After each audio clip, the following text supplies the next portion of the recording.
Welcome to the Bigger, Braver Life Show, where leaders and high performers learn to rewire their minds, regulate their nervous systems, and rise into their next evolution. I'm Angela Williams, therapist, leadership coach, and your guide to living, leading, and creating from deep alignment. Because your bigger, braver life isn't about doing more, it's about becoming more of who you really are.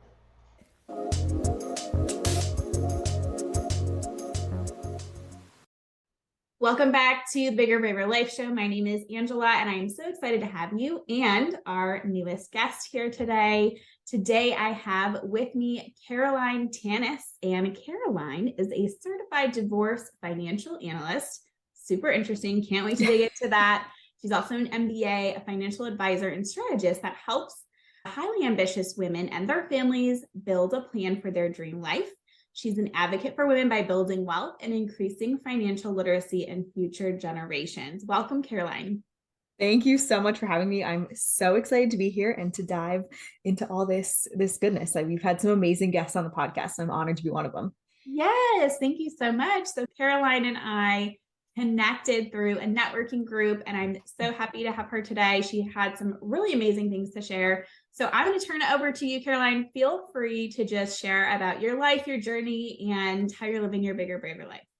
Yeah, of course. So my bigger, braver life really comes into, and I love this whole kind of theme around it because that has been for the past like 12 to even 18 months, that has been the biggest theme of my life is being bigger and braver because the more I can do those kind of things, I notice it ripple into what I'm able to do for my clients, which is amazing.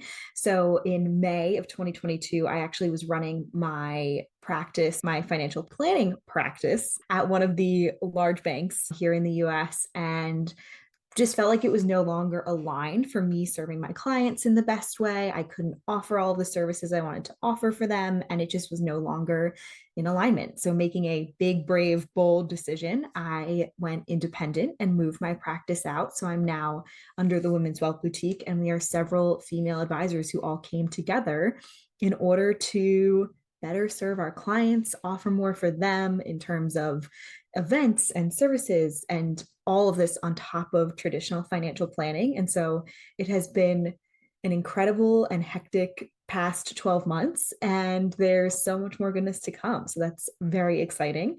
And that's kind of the story of me for what's been going on. Wonderful. And so tell me more about how you got into specifically helping individuals with their finances, financial literacy, such an important topic. So tell me more about your journey, how you got here. Yeah, so I grew up in a family that loved to talk, at least on my mom's side, about money and education. And their belief was that you should talk about it. And the only way to learn about it was by doing. And so when I, was younger and was looking at what do I want to do when I grow up? What am I going to be when I'm, big, old, and all these other things? Needless to say, like none of us are that old. So that's the biggest myth ever. However, I, had always looked at finance and banking and things like that. But the idea of sitting behind a desk and looking at screens and just the stock market all day long was so boring to me. I love to talk to people and be out in places. And it's that mix of like extrovert, introvert in me that's like, I need to be around people. So that's how I found the world of financial planning. And what I think is so amazing is with my clients, I'm learning their story and who they are. Like to me, it's so exciting to celebrate. I do a lot of goal-based planning. So when a client's son or daughter has accepted and decided, okay, what college am I going to go to? Well, we've been planning and saving for this for so long that when you finally see all that money and hard work the parents put into it, and even sometimes the children as well, if they're contributing for college savings, it's amazing to see like, hey, I'm going to this university, and to celebrate those wins. It's so much more than just money and planning. There's such an alignment there of, using money as a healthy tool to help you achieve your goals and dreams. Ooh, I love that saying that money is a tool to provide and support you in accomplishing those goals and dreams. That's wonderful. Yeah. So I love that you talk about, your family was really comfortable talking about money. I think in some of the previous episodes, we've also talked about where our money stories come from and our financial literacy comes from. And a lot of times that is from our family of origin or the people we grew up around. So it's so impactful and important to have those conversations when we're young, when the kids are young, and really be open and honest about that. And in a way that's supportive and growth mind centered, I think, too. So can you talk to us a little bit about some of the work that you do with your current clients and, some of those things that they're working on or overcoming? Yeah. And I think too, a lot of it is pivoting, not just because I moved my practice and left one of the larger banks, but also because of the times that we're going through, right? We survived a pandemic. We lived through such a hard time. And so many of us were thankful that our jobs had initiatives that, kept us working and things like that. However, now we're starting to see a shift, right? The word recession is being thrown around all the time. I have clients who are, concerned about layoffs. And so it's bringing up a lot of different memories and feelings for people. And I think a lot of traditional advisors will sit down with their clients and they're like, here's how much money you need to retire, here's how much money you need to buy a second home, these 5 things, okay, go ahead, here's what investments we're going to have, and that's kind of the extent of it. Whereas now a lot of conversations I'm having with clients too involve their money story, like you mentioned, and talking about, okay, these feelings are being brought up and triggered by the potential economic uncertainty and the uncertainty of where, things could go in the future. So it's really easy to sit here and people are like, why would you work with an advisor? Well, you have someone to talk to about what's going on, right? And so I'm tailoring all of these conversations I'm having with people individually to, hey, maybe even just for your own sanity and peace of mind, having a little extra cash makes more sense, or cutting some extra expenses makes more sense right now. Does it always make the most financial sense? Are you going to have the best returns all the time? Not necessarily, but there's, human beings behind the money and everything that's going on. So those are a lot of conversations that I'm having, especially these days, and I'm sure will continue over the next several months. Absolutely. And, one of the stories that you shared was, there's an illusion. I think we all have the comparisonitis that can sometimes, Mm-hmm. happen to all of us in different times and of our life in different situations. And, there are some folks that really look successful on paper or, in person, but in reality, their current money situation is a lot different. Can you speak to that a little bit more of, what you've seen? Yeah, this is one of my favorite topics to hit on. And I know that's why you and I previously talked about it, but it is so interesting to kind of see the cover of the book, as I like to call it, like what we all see from the outside or people's Instagrams or LinkedIn's. And then when you open up their financials and see what's really going on in there, or even just in like their money mindset, what's inside of there, it is incredible how often they're not, like, the cover of the book and the story inside do not match. I have people who, for example, I had a client who I sat down with who they were really high income earners. They live here in Manhattan. And so they had a certain lifestyle that I'll call it, they felt the need to keep up with, right? So going out to expensive dinners that you had to post about on Instagram, or having really lavish holiday parties or birthdays, and then covering the bill for all of their friends because that's what everyone else was doing. However, when we sat down and opened up their financials, they were just draining their bank accounts. They were starting now to rack up credit card debt because they weren't, saying, they couldn't say no to anything, right? It wasn't just going out to dinner. It was then you had to have everything designer, all for a show.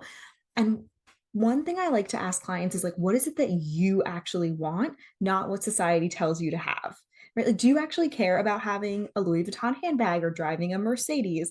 These people drove, listen to this, a Mercedes that was leased, that they had to pay to park in Manhattan, that they used 3 months of the year. And you look at it and you sit there and it's like, you're not using this. Why do you feel the need just to say that they had it? And these were people earning several six-figure incomes. And it's crazy when you start to unpack things. And so, my warning to everyone is stop trying to keep up with the Joneses and figure out what you want. Because if not, you're just going to be spinning your wheels and spending all this money going nowhere. Right. And I think a lot of times, depending on the family we're born into or their circumstances, or even as we grow in wealth and, all of the opportunities become available, we Mhm. still have to be a good steward of our money, B, our clarity of where we want to go and what we want to do, and make sure that's aligned, like you said, that's truly aligned with our desire versus expectations, external pressure, and the vision moving forward. So if the vision moving forward is good financial health, it's really taking stock in what's going on right now and how do we make steps that are actually going to move us in a more successful way toward that vision and in a way that's sustainable. So yeah, thank you for sharing. That's a really great example. And I know, I think Dave Ramsey has like a similar story of when he, was driving this car that was super expensive, but like couldn't afford it. And just, right, kind of having all of that background. But I know other business owners, I think we need to normalize this, that it is okay to have the lifestyle that you want. So I know multiple six-figure earners who wear, Target t-shirts and just kind of hang out and, and it's cool. And you know what I mean? And it's like, there's other business owners I know that just wanted, a house on the water and another, house in the city, and that's it. And again, that may not even be the thing that you want. So it's really about deciding what it is that's truly important to you, what's been calling you, what's your vision versus the expectation. Yeah. And I think that's the thing, is about normalizing it, right? And it's saying to each other, I don't want this or that, whether it's, for me personally, right? Like, I don't care about cars. I know nothing about them. I couldn't tell you, like, if it gets me from point A to point B and I don't have to do a ton of maintenance on it, I am sold. Meanwhile, I have friends and even clients that they need to have the newest car every 2 years, highest end luxury. That's great. But then they don't care about something else. But we live in this world, especially with Instagram and Facebook and LinkedIn, you name it, where we're just stuck on that wheel of, well, how come they have the, Balenciaga and the Mercedes and the second home? You have no idea. And I can tell you this from firsthand experience of opening their bank statements with them, what is going on in there. And it's crazy too, because we're all doing it for like the show and to prove something. No one else cares. If anything, they're not looking at you being like, wow, like they must be so happy. They must live an incredible life. They're looking at it being like, why don't I have this? They're thinking about themselves. So that's just kind of a key thing to remember as well, is you're putting on this show for people when they're only thinking about themselves. Yeah, that's a wonderful point. It's a great real point, right? That's kind of how we operate as humans, right? We have this bit of selfishness, if you will, or, kind of worried or focused on our own self. And so, yeah, that's a really great point of that. And I think the point that you made about the cover matching the internal, the inside story is so very important, because a lot of times I think we get messaging and pressure to kind of go and seek the outside of what the inside, is supposed to be like to match. And what is truly the internal work that needs to be done to get to where you actually want to go. So I think that's just another argument for more of that clarity and a deep dive into what it is that you really, really want, as we take off all the layers of expectation and image and, just really tuning into those deep desires. Absolutely. And if not, I noticed that, like, cognitive dissonance of that, people have a really hard time when they think like, oh, I'm supposed to buy a beach house. Okay, that's what the society tells me I'm supposed to be doing. They're having such a hard time achieving those goals and working towards those things because it's not what they actually want. Like, I have a set of clients right now that they are like, well, we're supposed to get married. And they're talking about how they would rather just go to a courthouse, be done with it, go for a nice dinner after, still celebrate and something, but their families are expecting them to have 150 to 200 person wedding and do this whole thing. And it's, having the conversation of like, well, maybe we can meet in the middle. How do we scale it back to what you want? And they're having a really hard time saving for this wedding and budgeting for it because they don't want it. Right. So you make it harder for yourself when you're not working towards the things you don't want. And it's so evident, even with when I'm sitting down with clients, you can hear the hesitation in their voice. You can see them struggling to make progress. And it's like, it's okay to want something different and to go after what you want. Yeah, there's tough conversations that you're going to have with your family and things like that, saying, hey, we don't want this type of wedding. We don't want to spend our money in this way. We'd rather do, they honestly want to buy a boat, which is their dream. And that's okay. Absolutely. Thank you for sharing that. So what would you say are some common things to consider as you are moving into even more clarity in financial planning, especially for folks who might be business owners, who have families. Can you speak a little bit toward some of the things you've seen that are helpful and to consider? Yeah, a lot of it too, and it sounds so simplistic, right? Is just kind of journaling and thinking about, turning off the noise, putting Instagram away and Facebook and things like that. What is it you want? And it can be anything. If you want to create a Pinterest board of like, hey, these are the things that I foresee for 2023, for, 5 years, 10 years, retirement, you name it. Like, what do you want that time in your life to look like? And I think it's really important to step away from you know, following just people who don't have a life that you want to live. So I think it's great to have motivation and inspiration, but especially as we're starting a new year, take time to like do that digital detox. And sometimes it's even a people detox from your life if you have to go that far, and make sure the things that are your goals you're aligning with the people around you that have them. Money is a tool. We use it every day, no matter how we feel about it. If we like it, you can fight it all you want, but it's still something you need.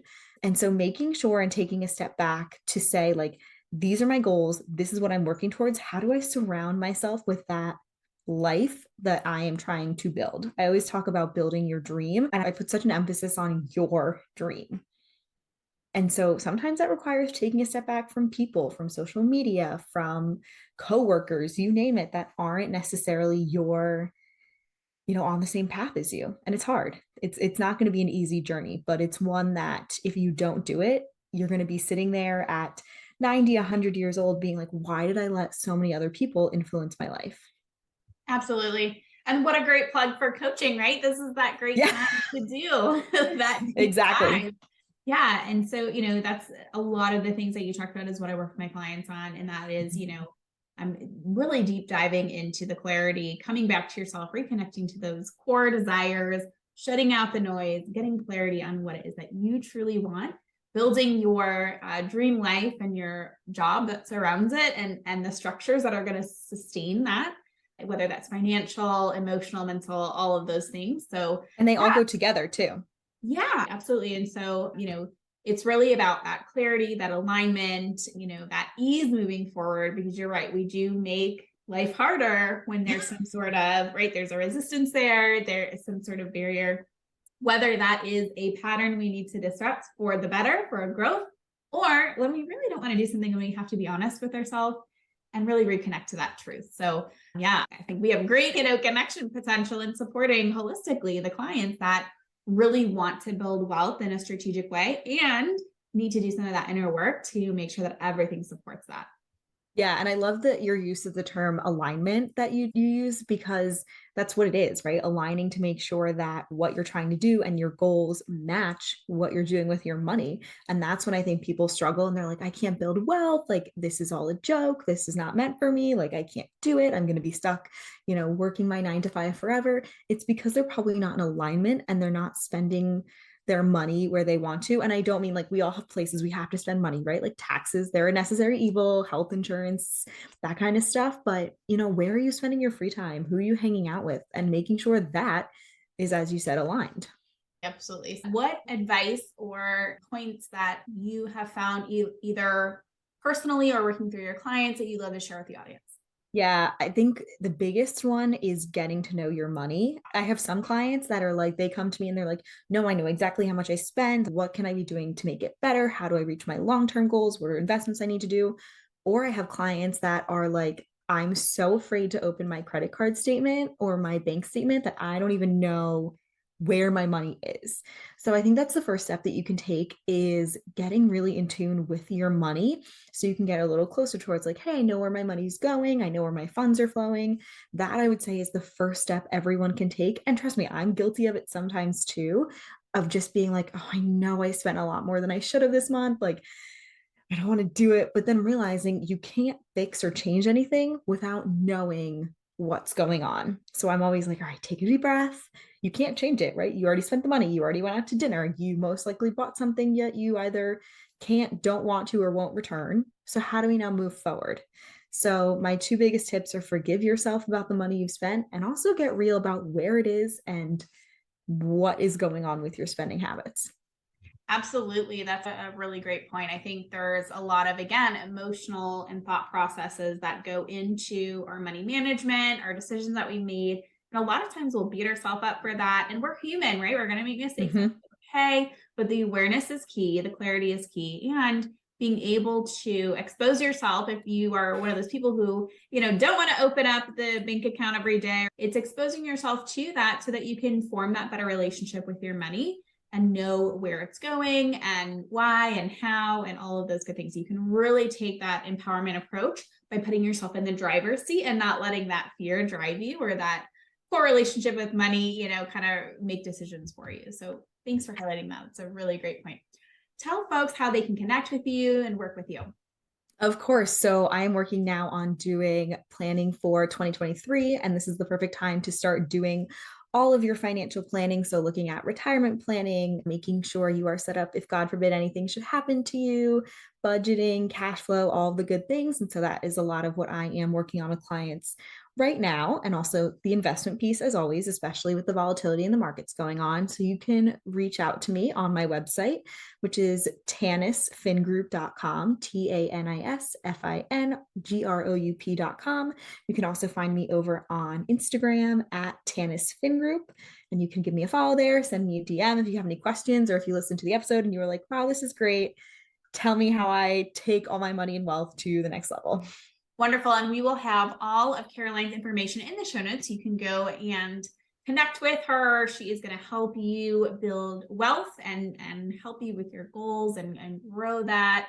So thank you so much for taking your time and being on this show today. I know there's so much helpful information, and I think it's really helpful to hear that from a professional, that does this every day. So thank you so much. Oh, thank you. Thank you so much for having me. This was so much fun. Awesome. Well, all right, everyone, make sure you check it out. Check out Caroline's information, book a call with me, and we will talk to you in the next episode.